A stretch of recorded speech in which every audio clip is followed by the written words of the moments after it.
morning or good afternoon, depending on where you are in the world.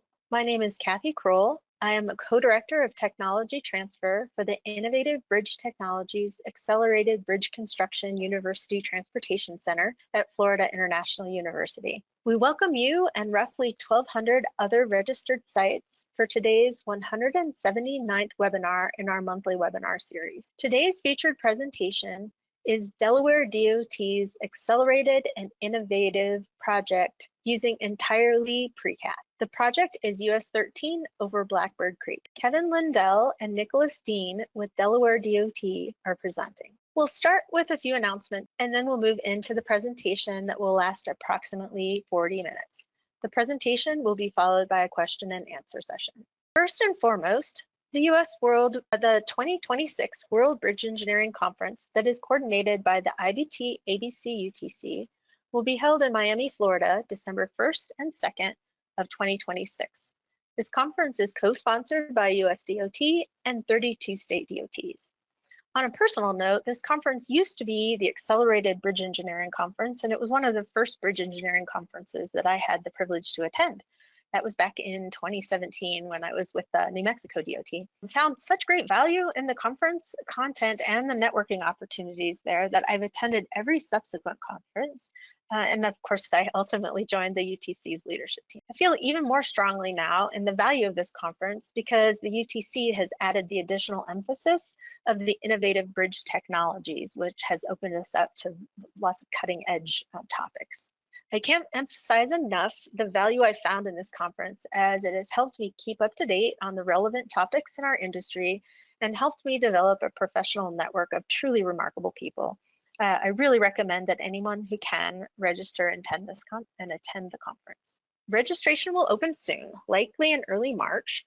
We'll announce that as soon as it happens. The hotel block is already available for reservations. We'll be at the Hyatt Regency Hotel in downtown Miami. For those who aren't aware, this is pretty much the best time of year in Miami. The weather is perfect. And we do have a little overlap with Art Basel, which is December 2nd through the 6th this year. Art Basel is an annual massive contemporary art exhibit that takes over Miami Beach and overflows into downtown. So hotels are going to book up quickly, so I encourage you to book early to ensure the best conference experience. There will be limited exhibit halls at the conference. Exhibit booths are still available, but are filling up quickly. If you'd like to procure an exhibit booth, see the website or follow the QR code on the screen for additional information. We have not yet set the conference program and are currently accepting abstracts for presentations. Don't quote me on this, but I believe there will be 5 tracks with 17 presentations each for a total of 85 presentations. This is in addition to the keynote presentations. If you have not already submitted your abstract, the deadline is March 20th. And I say that again because we're within a month of that. So the deadline is March 20th. Please get your abstract submitted. There is a fund to provide limited scholarships for government employees at all levels of government. If you are in that category, I encourage you to apply for a scholarship which covers travel, hotel, and registration. Priority for these scholarships is given to presenters. So consider submitting an abstract for a recently completed ABC project and/or an innovative technology that your team is working on. Again, abstract submissions are due March 20th. The scholarship applications are due April 21st. Lastly, we are accepting award nominations for Innovative Bridge Engineer of the Year, Innovative Bridge Owner Agency of the Year, and project awards for both ABC and IBT projects in the categories on the screen. The deadline for award submission is June 30th. Again, see our website and/or use the QR codes on the screen for additional information and submissions. I hope to see many of you in person in Miami for this valuable and interesting conference. On to other industry news. The AISC and SBA's 2026 Steel Conference is coming up in April. It will be held the 22nd through the 24th in Atlanta, Georgia. Registration is open. The 4th International Interactive Symposium on UHPC will be held in Des Moines, Iowa, June 14th through the 17th. For anyone interested in UHPC, this is a very valuable conference. Put it on your calendar. Next, AASHTO's Committee on Bridges and Structures annual meeting will be June 28th through July 2nd in Charlotte, North Carolina. Continuing to our own events, next month's monthly webinar will be on Thursday, March 19th from 1 to 2:15 Eastern. The presentation will be CDOT's rapid response to hydrogen cracking in grade 100 steel welds at Blue Mesa Reservoir Bridges. Natasha Butler, Colorado DOT's State Bridge Engineer, Keely Matson with Michael Baker, and Francisco Martin from Purdue University will be presenting.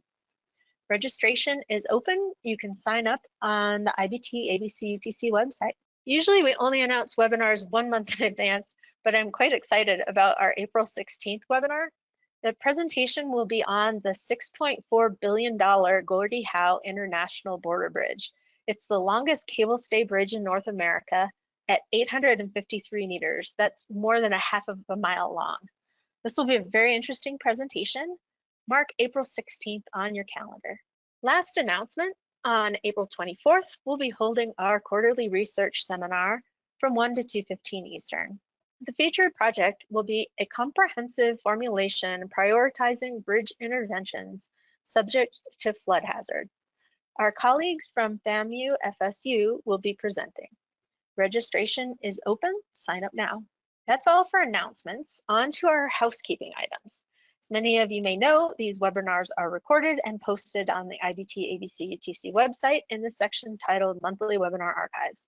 So you can access this and all previous webinars for future learning and to share with interested colleagues. I'd also like to point out that a PDF version of today's presentation, it will also be posted to the archives. Delaware DOT has also made it available for download right now the project drawings and proposals that were used for the project being presented on today. These documents will also be available in the archives. Lastly, this presentation will be followed by a question and answer session. We have a number of really great questions that came in during registration. With that, we will begin our featured presentation. We are happy to welcome Kevin Lindell, the Delaware State Bridge Engineer, and Nicholas Dean, Delaware DOT's Project Manager and the Engineer of Record for the Blackbird Creek Project. Thank you, Kevin and Nick, for sharing your time and expertise with us today. With that, we'll turn screen controls over to the presenter. Well, hi, everyone. My name is Kevin Lindell. I'm the State Bridge Engineer for Delaware DOT. Nick and I are excited to tell you all about our project today, and I just want to thank everyone who's joined and listened in and hope that you enjoy. For those of you wondering, like, all right, where the heck is Delaware? I've run into plenty of people. I tell them I'm from Delaware, and they're like, where's that at? Well, I'm sure many of you are familiar with Pennsylvania or New Jersey and Maryland. So we're kind of tucked right in between there.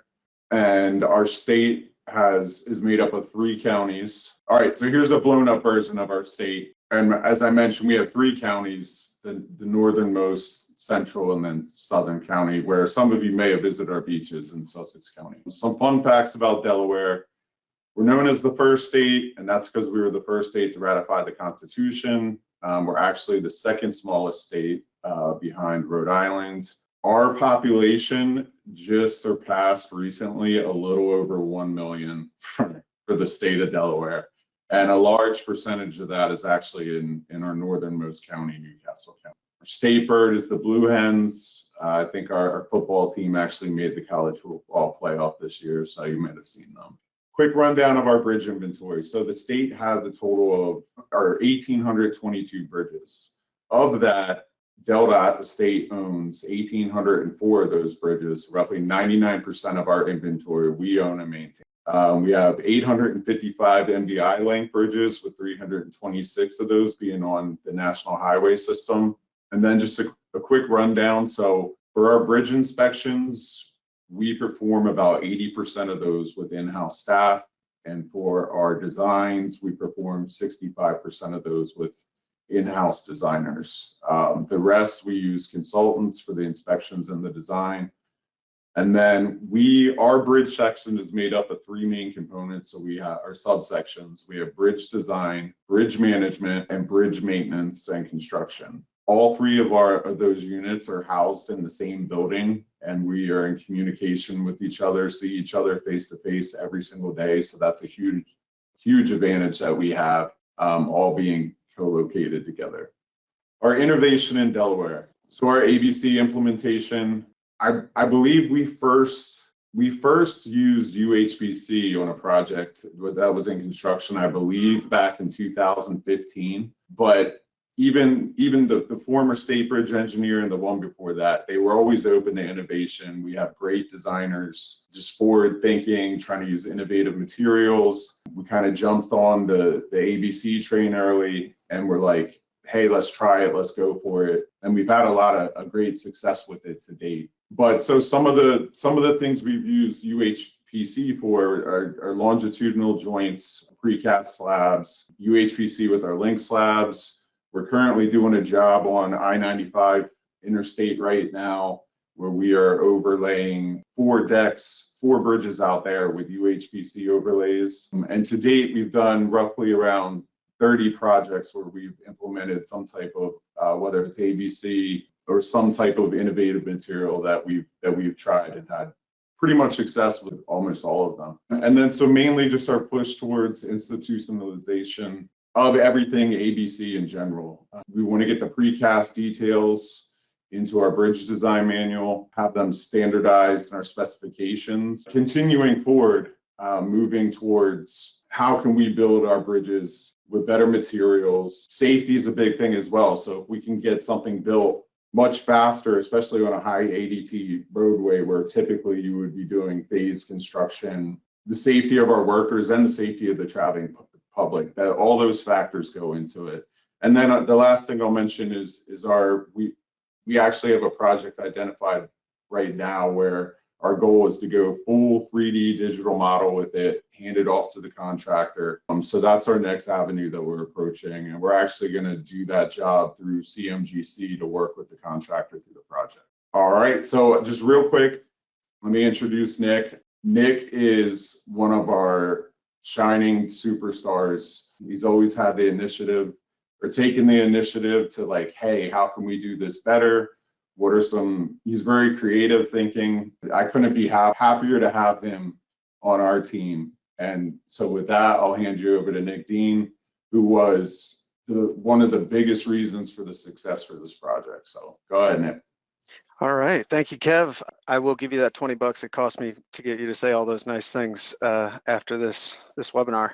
But yeah, today I am going to talk to you about the accelerated construction of 2 bridges on US 13 over Blackbird Creek and the different innovative and entirely precast elements that we used to complete the project. So with that, we like to start every presentation with our DelDOT mission statement, which is excellence in transportation, every trip, every mode, every dollar, every one. This project, it really is the embodiment of this mission statement.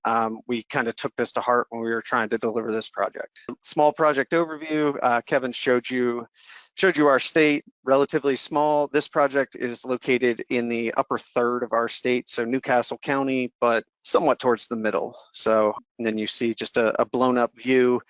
These 2 bridges, the 2 bridges that we were dealing with were 1-488S and 1-488N. They are on a divided 4-lane highway, and the ADT on these roads is about 13,500 vehicles per day in each direction. The northbound structure was built in 1933 and is a 40-foot concrete rigid frame designed to look like an arch. The older of the 2 bridges on the southbound was built in 1920 and is a concrete arch. The southbound structure was actually the most efficient bridge in the state of Delaware at the time of its replacement. So of our 1,804 bridges that we maintain, this one was number 1 on our kill list here. I'd like to point out that this project was initiated in 2007. So just to give you a little bit of background of what was happening in 2007, we saw the release of the first iPhone. The Queen Bee topped the Billboard 100. If you remember Charlie Bit My Finger, that went viral that year. And Google Street View actually launched that year. Most importantly though, in 2007, my Boston Red Sox won the World Series. So shout out to the Red Sox. Go Sox. All right, so phase 1 construction, I'm not going to dwell on this too much, just to say that it started January 2025, lasted 7 months, and really it was just preparation work for the phase 2 construction where we replaced the bridge. It was a lot of utility relocation and just set up for phase 2. With phase 2, you know, if you work for a DOT or work with a DOT, you know that we are unilaterally beloved by our public. And, you know, what you're seeing here is nothing to the contrary, obviously. But I wanted to share a few of my favorites before we moved on. Just a few, you know, DelDOT has no clue what they're doing. You know, if you work for a DOT, you've probably heard that before. Sounds like a 20-year project to me. 2 years more likely. We were inspiring a lot of confidence. You know, it's impossible to replace a whole bridge by the end of the year, guaranteed. And then my personal favorite, I had a close personal friend and former colleague summarize the article for me. And the consensus of this article with all these comments was that I was an idiot and that there was no way we were going to be able to do this. So this, you know, this obviously told us two things. This was very public facing. The public was very heavily involved. And two, I need better friends. So with that, let's jump into the phase 2 project schedule. Phase 2 of construction started September 8th, 2025, with the closure of US 13 northbound. Closure of US 13 northbound, and a week later, we closed US 13 southbound. It was a 45-day schedule. To accommodate this, the contractor allotted 6 days a week, Monday through Saturday, with Sunday as a makeup day. So if they felt like they were falling behind, they would jump in a 7th day and make that day up. They ran 2 10-hour shifts, so they were basically working 20 hours a day, and it worked out really well. So to summarize the phase 2 construction, the gist of the project was to replace both structures, northbound and southbound. So that was the meat and potatoes of the project. But what you also saw out there was that we were doing a lot of drainage improvements. We installed I believe 20 drainage inlets and 21 drainage pipes that created a series, like a network that was able to carry water down to the stream and off of our roadway. This location also was, at the time, located in a very deep vertical sag. So folks coming and merging onto US 13 southbound or trying to cross 13 from Blackbird Forest Road, which is located on the left of the screen, they had a hard time seeing oncoming traffic, and vice versa. It was hard to see cars that were trying to merge onto 13 or cross. So we had several fatalities here. So the decision was made that we were going to raise the profile of this road approximately 8.5 feet. This was another hurdle that we had to overcome. How do you raise a road 8.5 feet while holding such a tight schedule?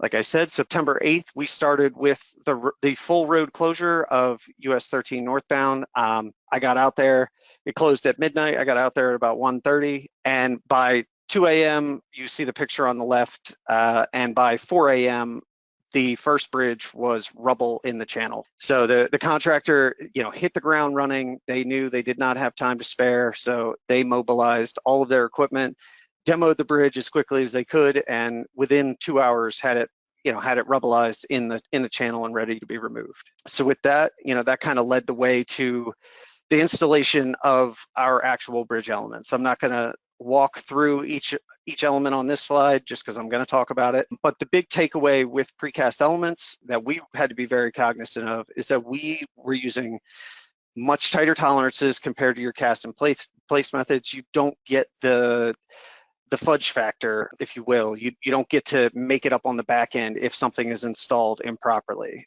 So you just need to be very aware of that. You are placing very large, very heavy elements in precise and accurate manners. So the contractor, you know, had to have their ducks in order. And then the other thing that the contractor really had to consider was how they were going to pick these elements up. Some of them were upwards of 100 tons, and you know, they weren't equally balanced, right? So you had some eccentric loads, you know, where they might want to roll in a certain direction, and the contractor and the fabricator had to work, you know, collaboratively to figure out how they were going to attack that. Just a caveat here, I am going to probably run over some of my information just for the sake of time, and you'll see there will be details shown, but I'm not going to talk to them just for the sake of time. The bridge installation started day 2 of construction, which was a first for me. The contractor drove the first 8 piles the second day that they had the road closed. We used 16 by 16 inch piles. There were 32 of them total. The soil was actually really good once you hit about 35 feet between 25 and 35 feet. It was a very hard, dense layer. Our piles here were 50 feet long. But yeah, so the soil allowed for that speed as well. We felt confident with how we were going to drive them. One of the things that we noted with it being precast, we needed tighter driving tolerances. Our standard spec allows for a pile to be out of plumb in 3 inches, 3 inches in any direction. We tightened that up to 2 inches to help accommodate the precast abutment. And what you're seeing in this picture here was a pretty like innovative by our contractor. They built a 2-story template to slide the pile in, secured it, about 15 feet off the ground and at the base to make sure it wasn't going to walk or move in any direction that we didn't want it to. Overall, it took 4 days to install the piles. We installed, basically 1 abutment's worth of piles in a 10-hour shift over a course of those 4 days. With the piles in the ground, what you're seeing here is this picture. You got about 20 feet of piles sticking out of the ground. Our contractor was a little nervous about how short our piles were, so we elected to add 10 extra feet. Ultimately, we didn't need it, but it was a cheap little security blanket for us. It added about $20,000 to the cost of the project, which ultimately was nothing. Picture on the right, I just thought was interesting because subcontractor came out, basically installed a track and lopped off the extra length of pile, with a 42-inch saw blade, and just kind of went right down the row and quickly removed them. So everything here was, well thought out and very like meticulous and quick. Once the piles were installed, we moved on to setting our precast abutments. Our abutments were 2 segments apiece. Each segment weighed about 40 tons, so pretty large segment. The one unique factor that we accommodated with the abutments was these full height precast voids, and they were installed basically so that these precast abutment segments could fit directly over top of our piles without any conflict.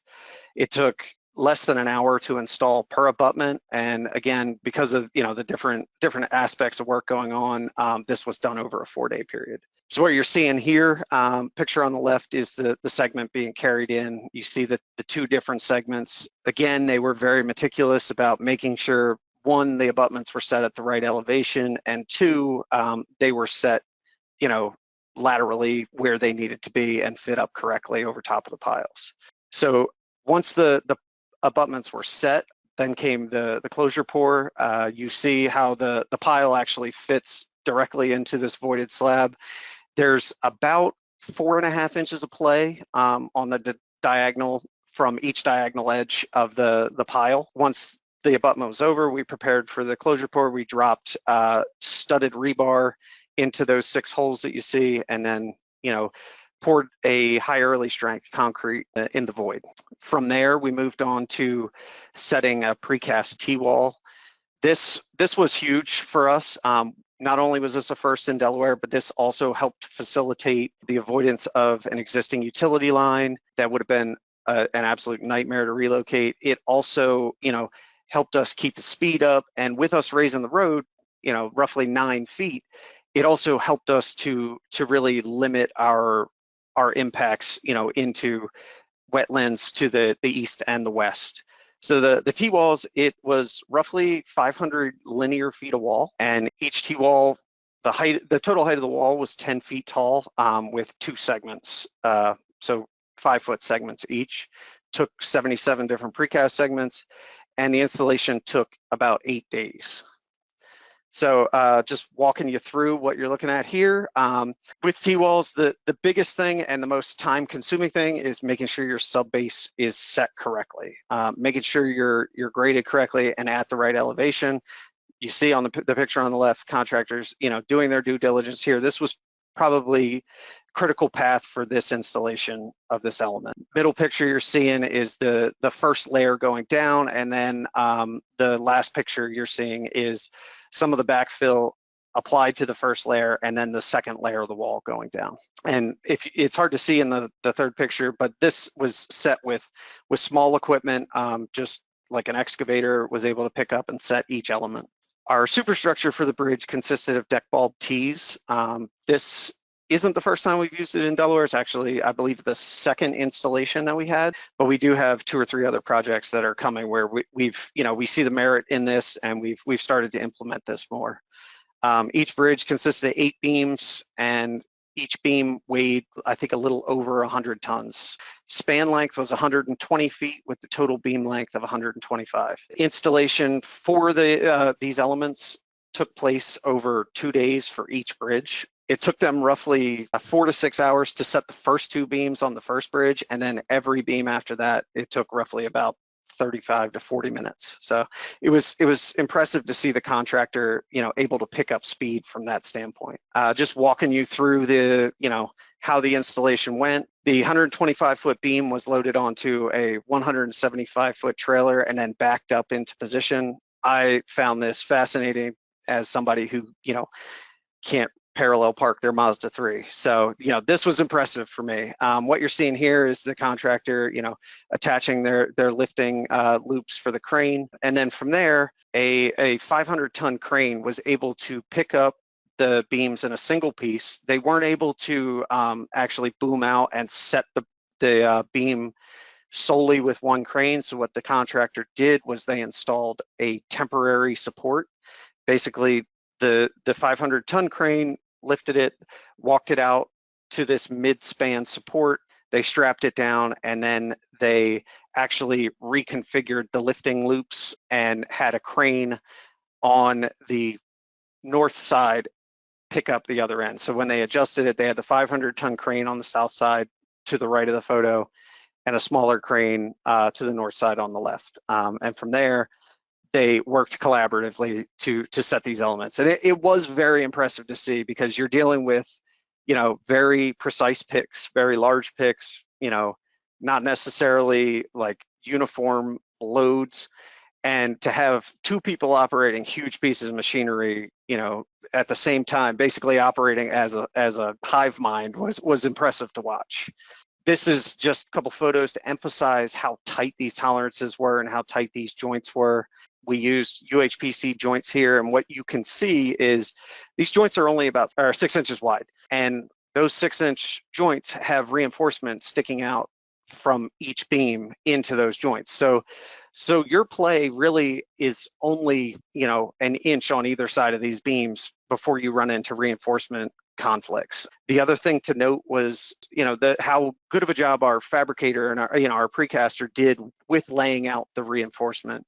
If you're familiar with UHPC, you know that these joints are accommodated through a non-contact lap splice. Basically, the space between each of the bars projecting into the joint is roughly 3 inches, so very tight. And across the top of this flange, there were 300 bars projecting from both sides, so 600 bars total, but 300 bars projecting from each beam into this joint. So you got to see, how the fabricator's mind worked, and they actually in their shop drawings laid out their reinforcement with like an A and a B side, and made sure that everything matched up. And to their credit, they were able to avoid really any conflicts with this. From there, moved on to the sleeper slab. This was the first time we had fully precasted a sleeper slab, and I will say this was the most complex precast that we had done. It has 2 moment slabs attached to the ends that you can see on the bottom photo. Each moment slab had a different barrier configuration, and it also had a precast steel joint, to accommodate our expansion joint right here as well. So another testament to the precaster. I don't want to dwell on this too much. Installation, it took, a day per slab, with most of that installation time being, grading and, making sure they were at the right elevation. And this took place over a 4-day period. They set 1 sleeper slab per day. From there, we went on to the precast approach slabs. This was the first fully precast approach slab in Delaware. We've done portions where we've precast small portions of an approach slab. Each approach slab was 30 feet long and roughly 50 feet wide, and made up of 4 segments. We had an interior and an exterior segment. The exterior segments had the added complexity of having a precast barrier cast into them. Each element of the approach slab also had to accommodate that expansion joint system. So there was a lot of back and forth with design, and the fabricator on how best to approach this, how best to attack it. So it was a testament to the collaboration between your fabricator and the design team. And again, just like sleeper slab, installation took about a day over a 4-day period. One of the things worth noting with our approach slab, we picked up this detail from a New York DOT, where with their approach slabs, they actually, instead of putting it on a layer of coarse aggregate or GABC, they put down their base layer of stone, and then on top of that use a thin layer of a B-barrow, and then lay poly fabric on top of that to allow for the approach slabs to slide. This was all of the movement with the bridge was being accommodated was between that sleeper slab and the approach slab. So we wanted to make sure that we allowed these elements to move as freely as possible. So just another testament to collaborative work between DOTs. These are the types of things that you can learn at these conferences, which is exactly how this happened. So precast moment slabs. So the moment slabs were roughly about 350 feet of barrier wall. We had 14 different moment slab segments. Each one was 24.5 feet and weighed 35 tons. 2 different interior segments and 2 different exterior segments. I alluded to some of the drainage issues we were looking to solve out here. The different elements, that really is due to the different scupper locations. With it being precast, this all has to be mapped out. This needs to be communicated well to the fabricator. And then for the exterior segments, we also had an end buttress attached to it. So if you look at the drawing on the top, you can kind of see that end buttress there. It took 3 days to install all 4 corners. So again, a pretty quick operation with most of it being tied up in grating for the element. That brings us to our backfill. With us needing to raise the road 8.5 feet, we needed to solve that problem of how we were going to do that quickly. In entered foamed glass aggregate is, a really interesting material. It is a lightweight backfill made from 100% recycled glass, so it is a green material. And it's also 85% lighter than your typical A-barrows that we would use. This was definitely the largest instance of us using this material. I think we've used it on one other job to a small degree, but it required 125 trucks and it totaled roughly 12,000 cubic yards of material. I say this is a pretty interesting material. For us, it was great because it can be placed with a lot of speed. You can place it in pretty much any weather condition. You can place it in the snow, the rain, anything like that, as long as you're not trying to place it in standing water or, like a pond, because of the lightweight, it can float. The other nice thing for us was that it compacted a lot easier than your typical barrows.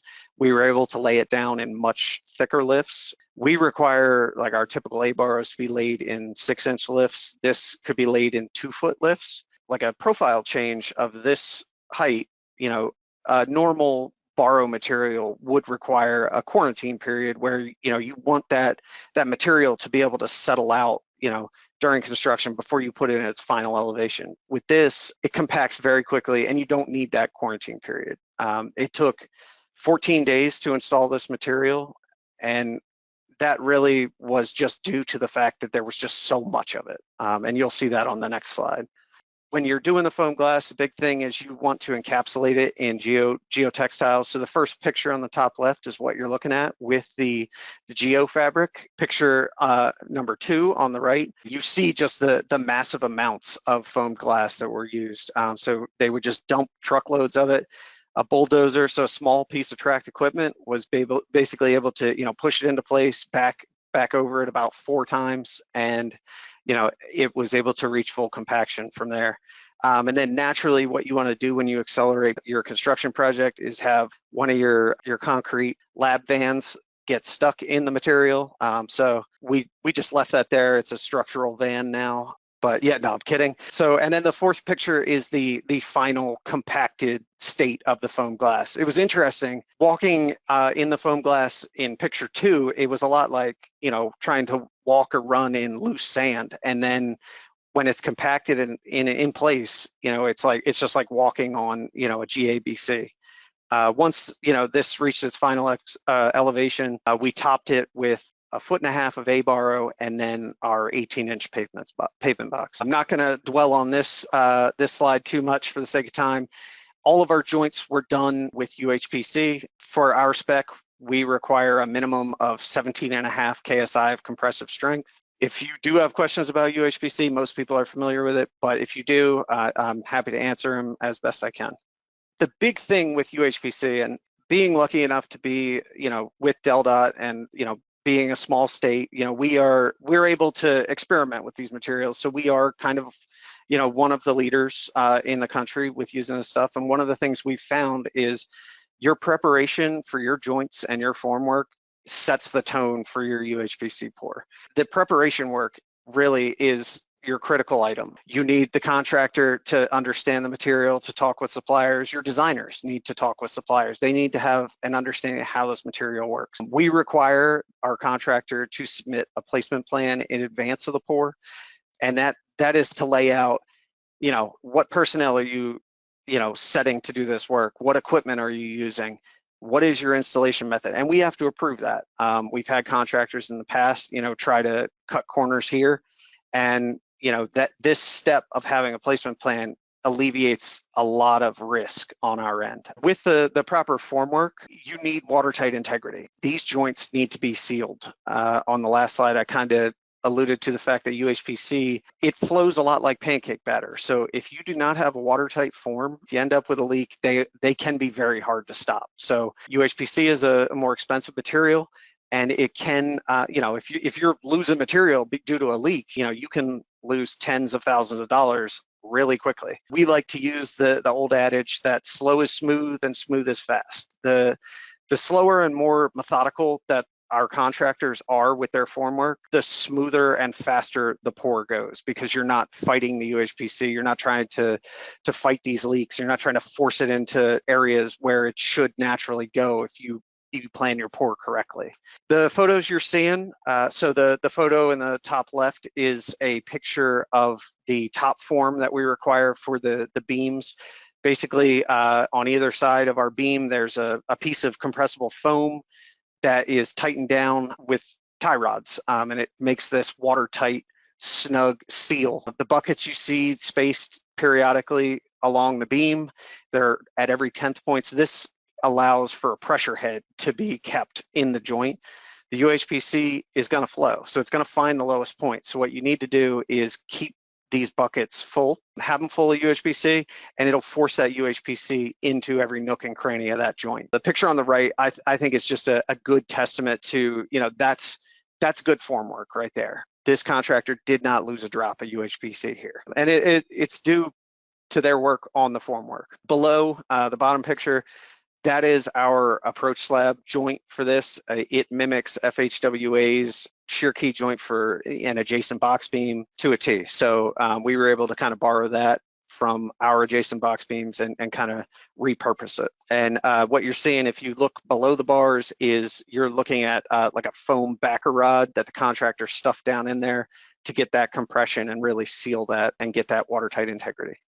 I'm not going to touch on this too much. They spent a fair amount of time, several days, doing their formwork, and that's key, because you're going to see how fast the pour then went. With the UHPC installation, this was a first in Delaware. We've done a lot of UHPC.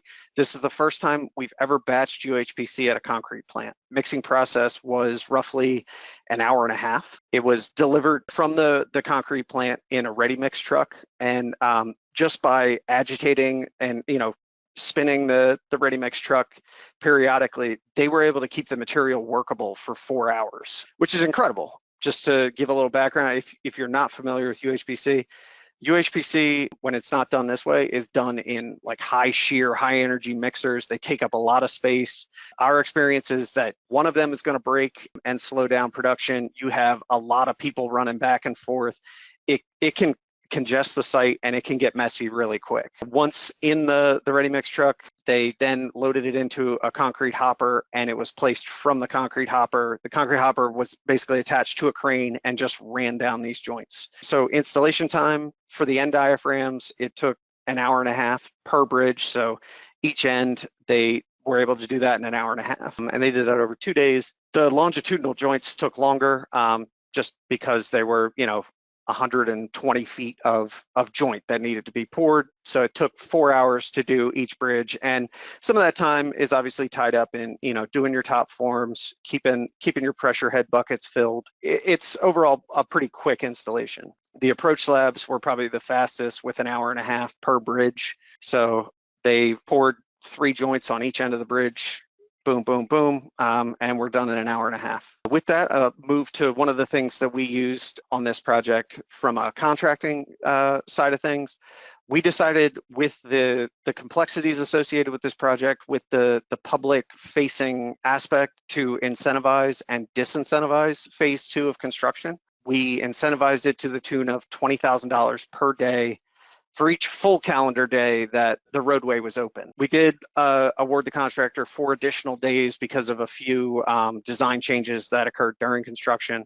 So for us, it was 5 days before the 49th day, and they can get up to $200,000. On the disincentive side, we doubled that. So every day after that 49th day that the road does not open, $40K ding, up to $800,000. The one interesting thing that we did here is we incentivized each direction separately. So it would be possible to get, 20K of incentive and 40K of disincentive between both bridges. With that, we can go into the cost and the timing. From a timing standpoint, we looked at conventional methods, but because of the nature of raising the roadway here, phased construction, we estimated, phased construction with, poured elements and stuff, we estimated that could take upwards of about 1.5 years.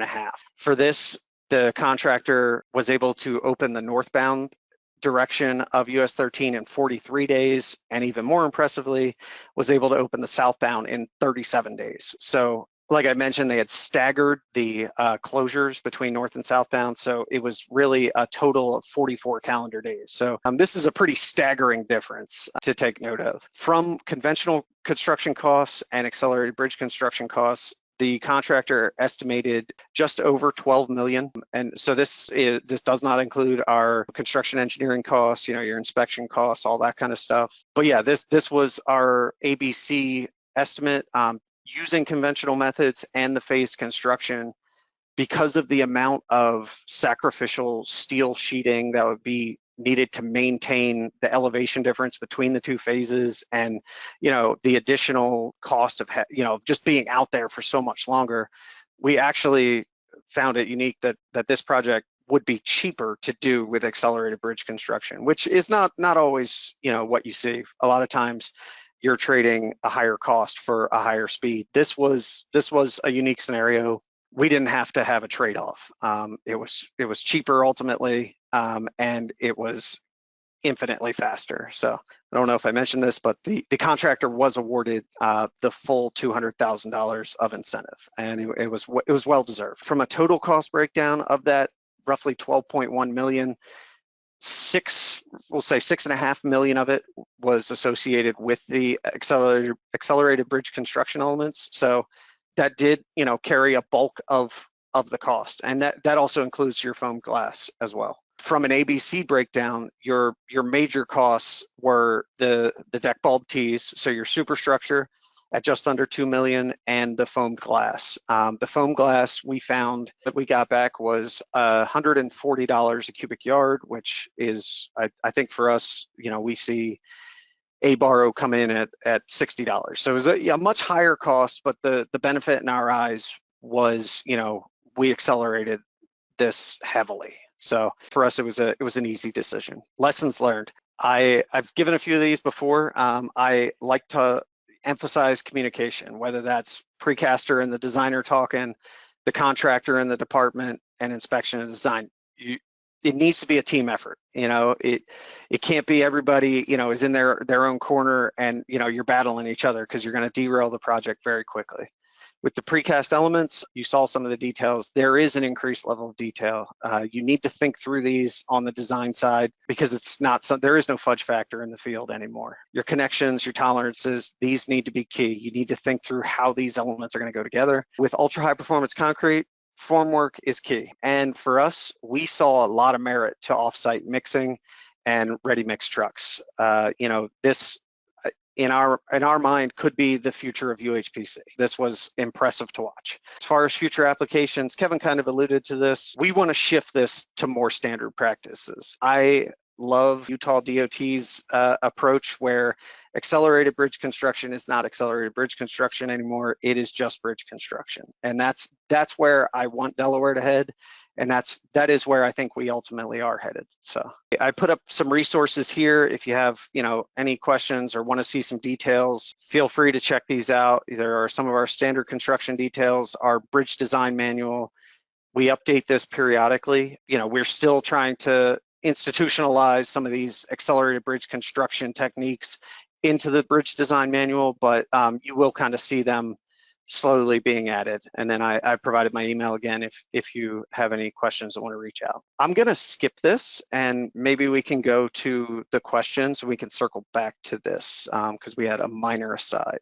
Paul, do you want to jump in and handle questions? We'll go on to the question and answers now. And Kevin, really good, and we've got a lot of questions, so we'll just jump in them. And as I said, it's really good, and we're just going to go to the questions. First questions we have are some that came in pre-webinar, and we'll go on in those. First one is, what is the design life of the connections on the project? That's a unique question. So the design life of our bridges is 75 years. The design life for UHPC connection is at least that. With this being a new material, I don't know that our life cycle cost studies have really found what that hard number is. So without too much of a long-winded answer, I would say 75 years because that's the life cycle of our bridge. Okay. Are you using epoxy coated reinforcing bars across the precast joints? Yes. Yeah. All of our bars are epoxy coated. Okay.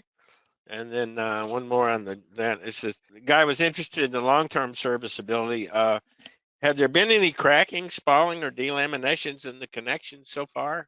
No, we haven't had any issues. I was talking to Kevin about this earlier. One of the things that we see between cast in place and precast is we have much more control with precast. It's a controlled environment. The mixes are specialized. There's a high level of control. And so we don't typically see a lot of the same cracking and spalling that we see with cast in place elements. Okay. Did you anticipate differential settlement at the precast abutments? Precast abutments? No, not really. Just because, so they are attached. I didn't mention this, but the segments are attached with dowel bars and a small closure pour for shear and just to make them composite. But once you do that closure pour with the pile, you're not really worried about that settlement there. That's fine. Question was, did you use 3D modeling for design or project phasing? A very rudimentary 3D model. This was, it's been an ongoing project for a while. So I actually just used Google SketchUp to kind of like map it out and work through any fit up issues on my end. We have started, getting into Open Bridge Modeler and we are doing a lot more of that. So this one kind of predated a lot of that though. Okay. Was the project design build or was it design bid build? It was design bid build. Okay. That came in during the presentation. Can you share the precast substructural element details used on this project? I think you've made the plans available for people to see. Yeah. So they should be included in there. We will have that posted to everyone after, and that's good. The next one is, do the abutment sections have shear or moment continuity between them? So yes, for shear, we do drop dowel bars in to try to make them, composite. That's fine. We got a number of questions here on the foam glass aggregate. I'm going to try and ask these. These came in beforehand.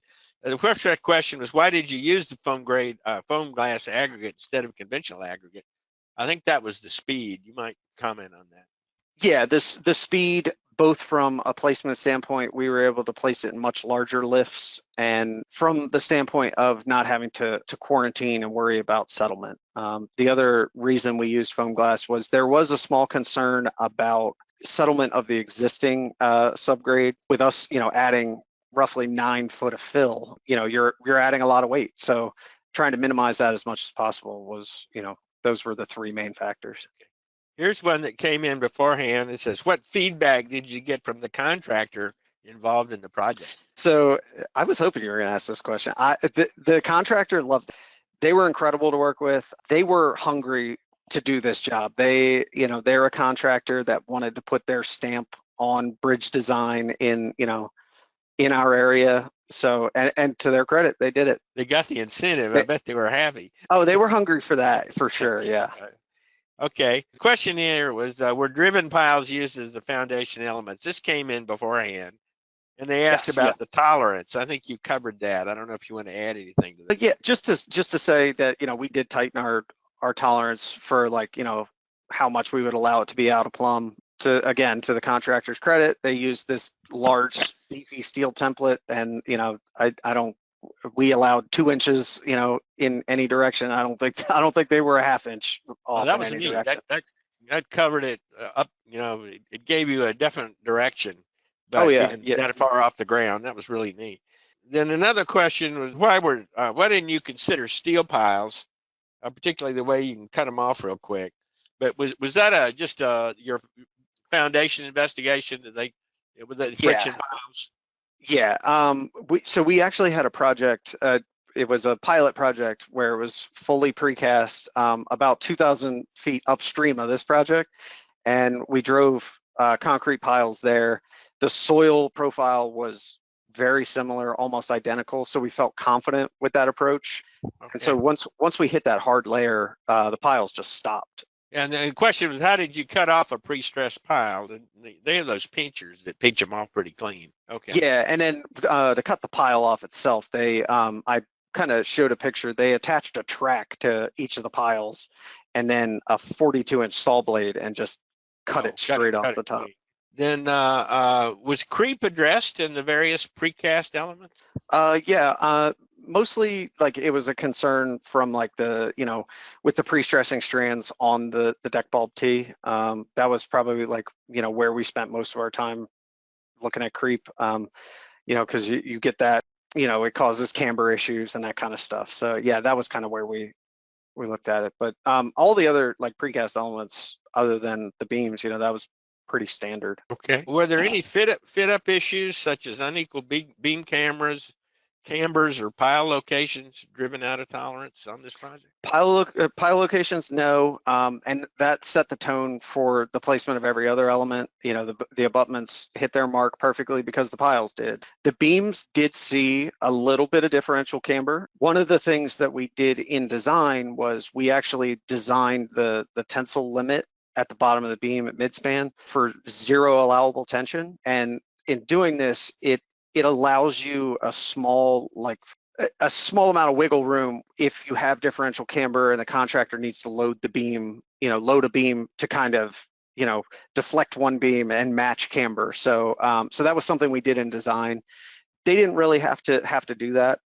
There was a little differential camber, but they were able to make it up in the formwork.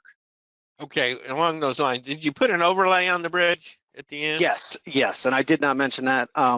We used a spray applied waterproofing membrane and then laid hot mix down. So it was a minimum of 3 inches of hot mix, and then because it was still in a sag curve, and so you've got camber one way and then a sag the other way. So it was roughly about 7 inches at the ends of the beam. Now, some questions on aggregate again.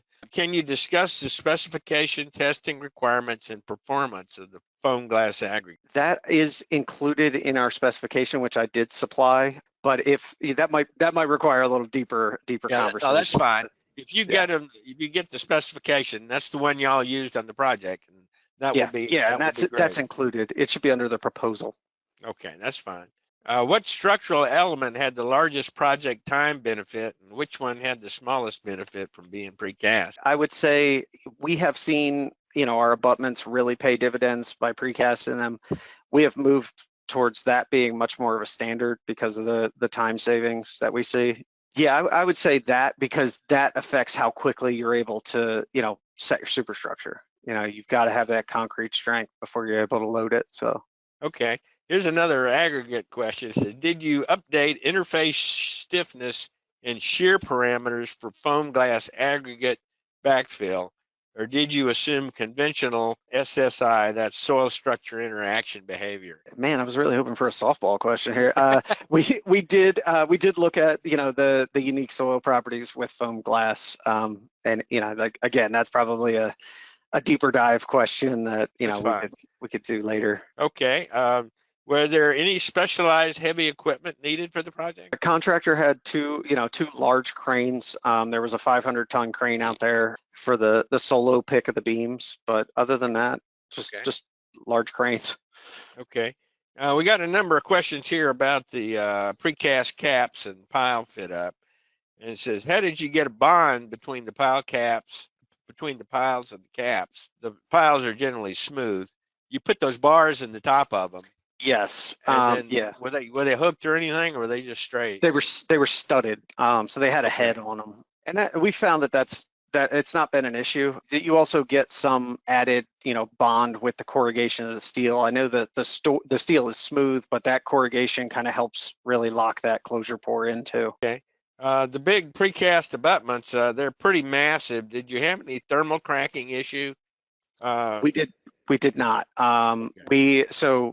We classify that as a mass concrete pour. Okay.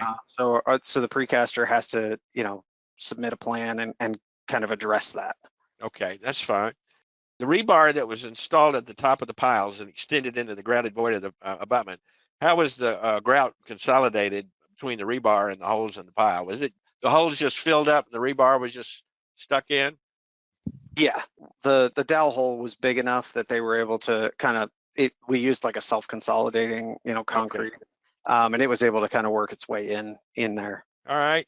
For the precast abutments, how was the concrete between the abutment and the piles designed? You just rely on sheer friction?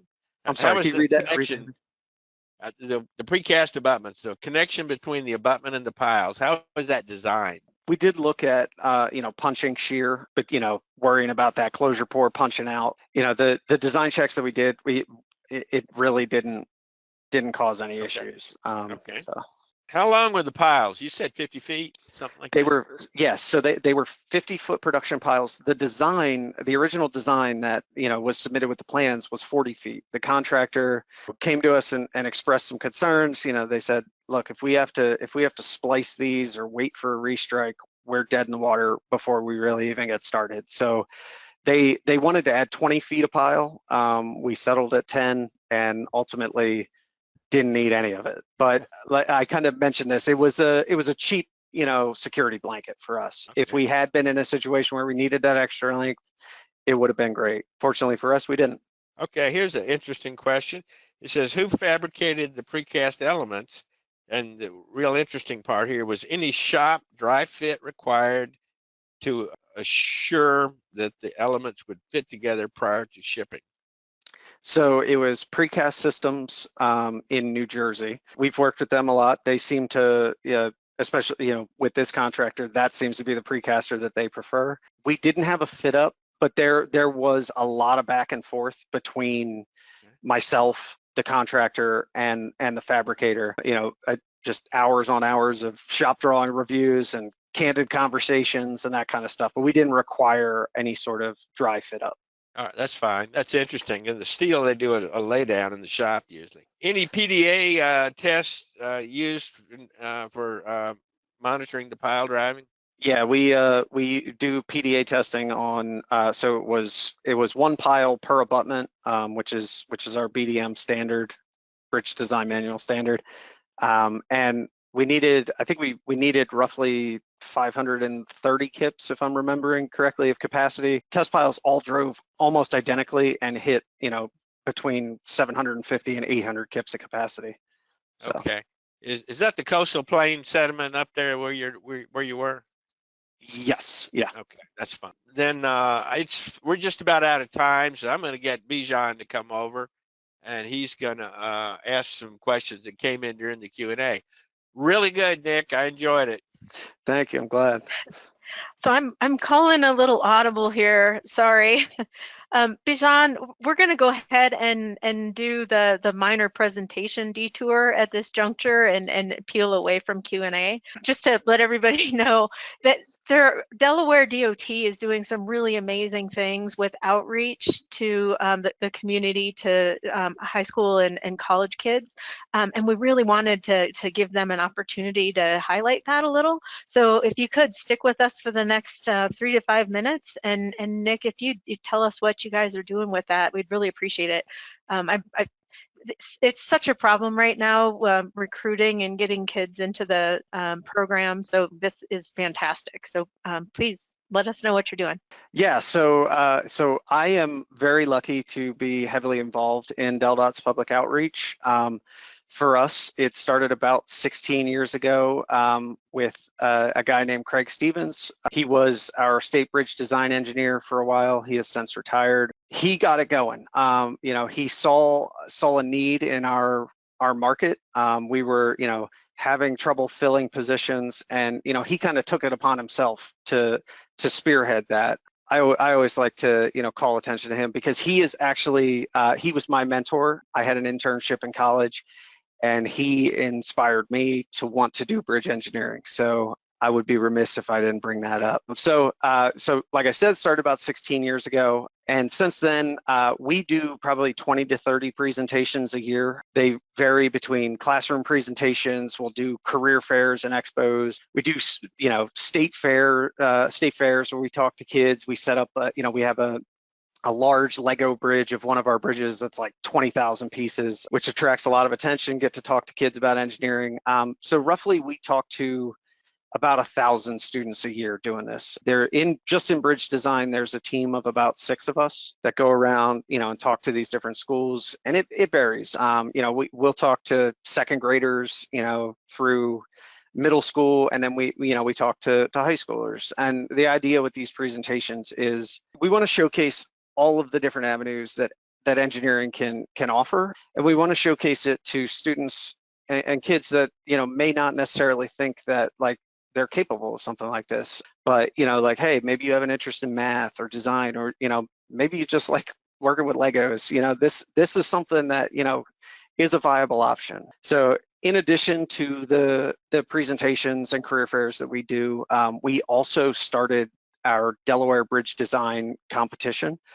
Started in 2018 with 5 schools, and I think we had 11 teams. And since then, we are now in our 7th year. Now, the last 2 years, we've seen upwards of 500 students from all across the state. But it's a bridge competition that's modeled after AASHTO's bridge competition. They do a national event, which is great. Unfortunately for us and our schools, it's very hard to fit into that. So seeing the merit in it, we kind of pivoted and created our own, and we were able to reach a lot of kids. The idea is, you're presenting a problem, a real world engineering problem to these students, and they have to kind of solve these design issues. They, create a structure, they develop design plans, and they have to go through like developing a proposal and selling themselves, and then they have to present in front of a panel of judges. So like I said, each year, we're 400 to 500 students competing, and this is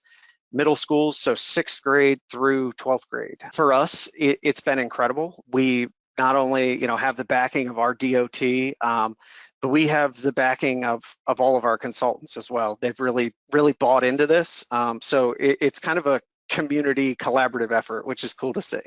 And then so the main goal with this is really like it's grassroots. We found that if we can generate some positivity or some positive publicity for DelDOT, that's never a bad thing. And the other thing is we want to show these elementary schools, middle school, high school students that engineering is fun. It can be cool, and to encourage them to pursue a career in engineering. We have seen on our end, I think we have hired at DelDOT at least 4 former competitors, one of which won our bridge competition at the state level, and she's an absolute rock star. But one of the proudest things I've of my career is being a part of that, like getting to see her become an engineer and blossom, and really, like, she is helping to shape the future of engineering, which is incredible. And then this is always a big talking point for me. I am a big proponent of diversifying the engineering industry. You know, we've seen what happens, you know, when there is a lack of diversity, there's a lack of ideas, you know, there's a lack of innovation. In my mind, the more diverse we are as an industry, the more collaborative we're able to work. And, you know, the better product we're going to get. You know, you're going to get better ideas, you're going to get different ideas. And that's really what we're looking to do. So fantastic. Is there any information that any of us can reach out to Delaware? I mean, is there like a website, or is there any information you can share to help other states develop similar programs? yes, and I meant to include this. We have a competition website. So if you Google Delaware Bridge Design Competition, it'll take you to that website. If, you know, I can also share it with you, Kathy, so that you could post it. That would, you know, that would also be helpful. Great. Yeah, and then we have another like a whole section at DelDOT that, you know, helps, you know, work to do a lot of the outreach as well. So I could share those contacts with you as well. Fantastic. All right, well, we are at the end of the presentation. Thank you to those who hung on for the little extra bonus. And please do check the archives. We'll post everything that Delaware has given us on the project, and we'll also put up information on the Delaware's Bridge Outreach Program. So with that, the seminar is complete. Thank you very much.